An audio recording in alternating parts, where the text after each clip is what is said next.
Anugerah dan damai sejahtera dari Allah Bapa dan Tuhan Yesus menyertai kamu sekalian. Amin. Saudara ini kasih Tuhan, ada seorang tamatan dari universitas yang terkenal di luar negeri melamar kerja ke suatu perusahaan. Saat diwawancara oleh pihak perusahaan, berapa tawaran gaji yang dia inginkan bila diterima di perusahaan tersebut, maka dengan cepat si pelamar menyebutkan nominal gaji yang dia inginkan. Pihak perusahaan akhirnya tidak menerima si pelamar karena tingginya permintaan gaji yang ditawarkan. Si pelamar merasa gaji yang ditawarkan sesuai dengan ijazah yang dia tawarkan dan dia tamat dari perguruan tinggi yang ternama. Setelah gagal dari perusahaan tersebut, akhirnya dia melamar ke perusahaan lain. Namun hal yang sama juga dia alami, penolakan dari tawaran gaji yang dia minta. Akhirnya si pelamar putus asa dan tidak mau lagi melamar ke perusahaan-perusahaan. Firman Tuhan bagi kita hari ini tertulis di Injil Matius pasal 19 ayat 29, demikian bunyinya.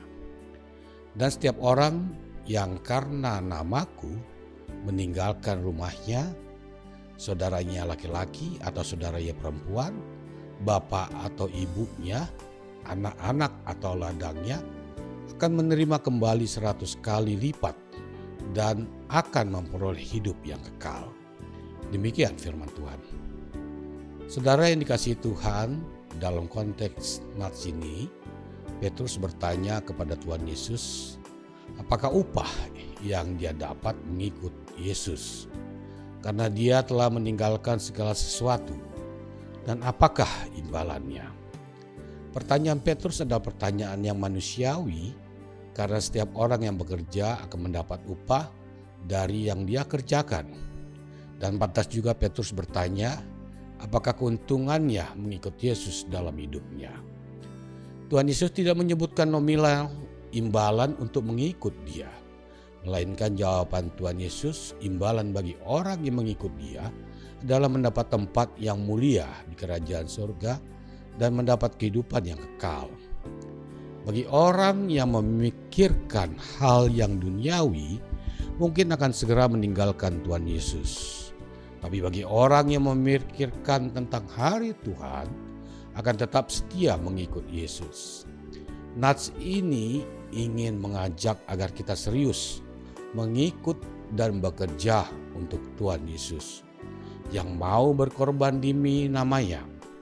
Imbalan itu bukan hanya 2 atau 3 kali lipat, melainkan 100 kali lipat dan memperoleh hidup yang kekal.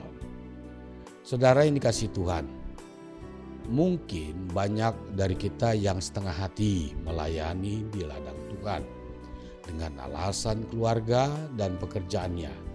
Bahkan dia tidak rela direpotkan hanya untuk hal-hal pelayanan karena dia menganggap tidak akan menambah pundi-pundi keuangannya.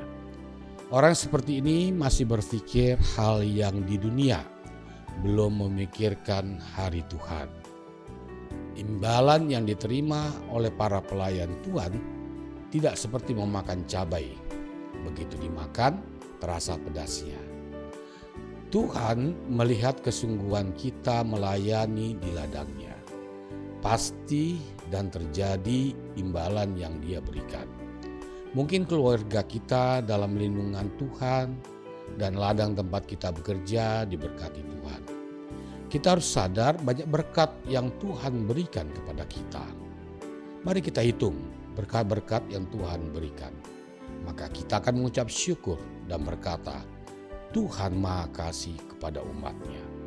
Berikanlah hati dan waktumu untuk melayani Tuhan dalam hidupmu.